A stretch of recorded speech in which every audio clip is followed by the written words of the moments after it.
Hi, this is Hank reporting from Kyiv, and this is my update on Russian-Ukrainian war. Let's see what happened around Ukraine in the last 24 hours. Meeting in China. Swiss humanitarian fund attacked. Ukraine is working on new missiles.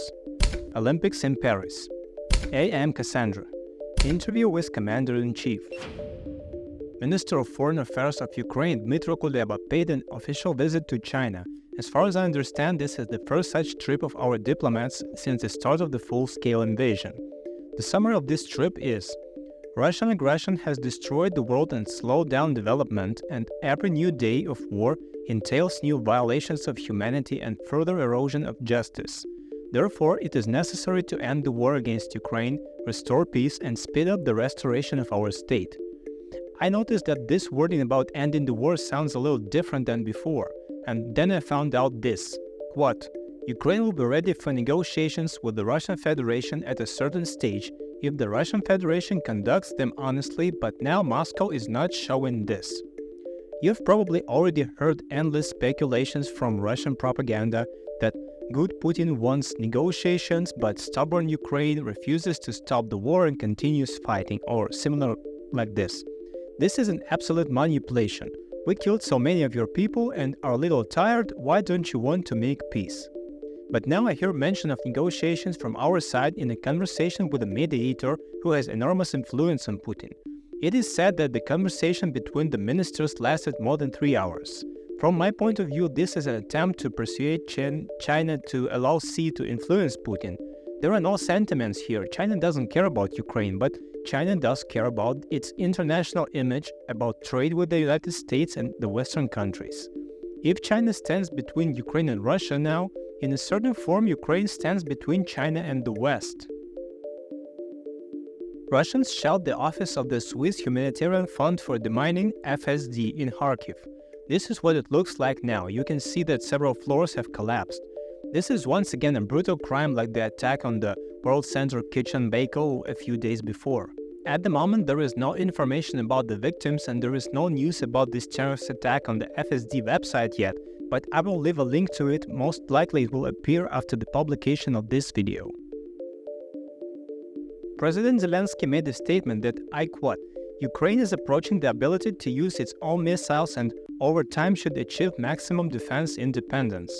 Our task is by all means and with all our forces to ensure the constant, effective defeat of Russian troops, their logistics, their positions, not only at the front directly, but also throughout the available depth. This is an absolutely logical thing for me. We must be able to defend ourselves, not hoping for help from partners or waiting for help for 6 months while partners vote. When we had nuclear weapons, such a problem didn't exist, but times are different. Immediately after that, I learned that Boeing and Ukrainian manufacturer Antonov signed an agreement on the joint production of unmanned aerial systems. This is stated on the Boeing website, and as we know, they also manufacture missiles, so perhaps these two news are connected. I will leave a link to the press release, read it if you want. This summer, the Olympics will be held in Paris, a significant event for the world. Probably one of the most popular international events. Millions of people will watch it as they do every year. Watch a 2-minute video made by professional athletes where they talk about how important it is to win this war. I would call it a reasonable propaganda where the main message is about peace. Well, I'm from Edmonton, Alberta, in Canada, which is a very cold place. Everyone played hockey. Being a kid that grew up in Perth where we don't have snow, with a bobsled in my hand. On a participé à fond compétition. So when I was little, my family was very pro-sport oriented. Like to be Olympic champion, you have to be ready in many areas to win, but also you have to deserve to be the winner. There is nothing like it. Walking in the Olympics, competing, winning medals, the sweat, the toil. There's nothing like that. Is something very unique, and to be able to compete for your country under your flag. Understanding that, you've got the world here and you're competing against them. After each Olympic Games, I promised to my wife to stop, but then I always find the reason to do one more. Et je pense qu'on va participer à plusieurs compétitions. Due to the significant global upheaval caused by World War II, there were no Olympic Games for 12 years, from 1936 in Germany to 1948 in London. First of all, I never really thought about it because, I knew the Olympics were in Germany before the war, but then I think the war kind of distracted people to not even thinking about it. Scary thing, because it's not just Ukraine who's under fire, it's the world. For terrible type on the wall. You never know if you'll be able to make another Olympic. It would be heartbreaking not to be able to participate in Olympics. It is if that was your last competition. The last Olympics have occurred before. We must not allow it to happen again. If I would know that Paris would be our last Olympic Games, in a while, my message would be the same. We are here to win. Let's do the best we. Today, the entire fate of the post-World War II international rules-based order is being determined in Ukraine. If the democratic world should lose, it will empower authoritarian regimes such as Russia, China, Iran, and North Korea. Help Ukraine to win this war. Otherwise, it could be the last Olympics.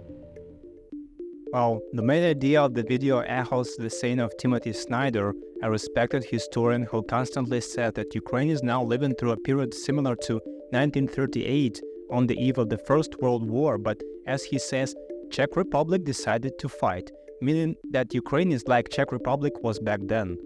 The video said this Paris Olympics could be like the last Olympics in Berlin in 1936. If Ukraine falls, the next Olympic Games will not be soon because Europe may have to fight Putin directly. This sounds fantastic, like from another reality, but 3 years ago I also could not imagine that my peaceful city would be completely destroyed by the Russian army.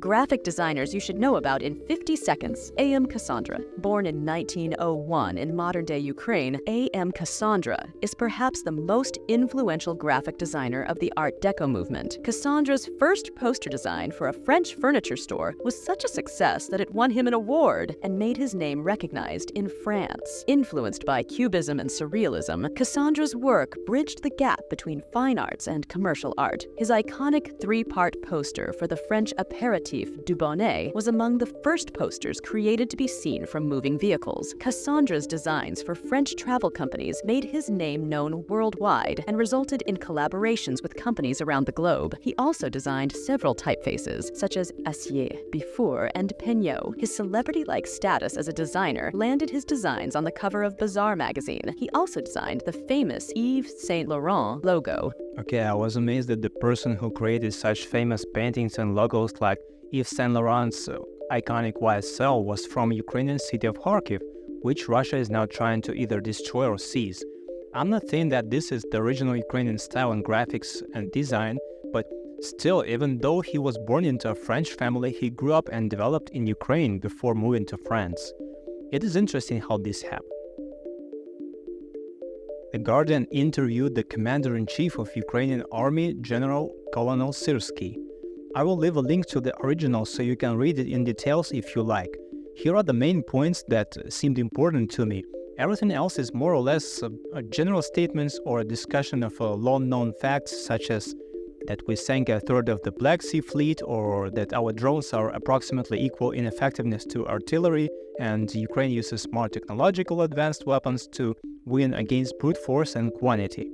So, first, Russian successes on the battlefield this year are tactical, not operational. What we are seeing, a creeping offensive and the capture of small villages, cannot be called a major breakthrough or a great success. These villages can change hands 5 times in a month. Second, he named the current length of the front line, 3,700 kilometers, of which 977 kilometers are areas of active fighting. Just imagine 1,000 of kilometers of road ahead where everything is burning and exploding 24/7. Syrsky is a secret character for me. I know that he was born on Russian territory and then his family moved to Ukraine where he studied in school. Then he studied in a military academy in Moscow, and then he came back again and started serving in the Ukrainian army in 1986, where he remains to this day. This contrasts interestingly with the illustrator's character of Cassandre, which I described earlier. The place of birth and the place in which you grow up certainly leaves an imprint on your personality. I like the fact that at the end of this short interview, he emphasized, quote, "I know that we will win. I know how I have to do it, and I'm sure that we will do it. Time will tell." So, events continue as usual. Air raids, Russia launches missiles at us, we maneuver between blackouts and hope for the best. The summer heat is mainly an additional difficulty at the front, and we try to help our soldiers as much as we can. Recently, my friend sent 5 tons of drinking water that we purchased for the military. Now I measure everything that happens by the standards of war. This is a little strange, but when the question is to buy myself a new iPhone for $1,000 or donate money that will possibly save lives, then I choose to donate money to protect my homeland and save lives. By the way, I still use a 2019 iPhone X. I can't bring myself to change it.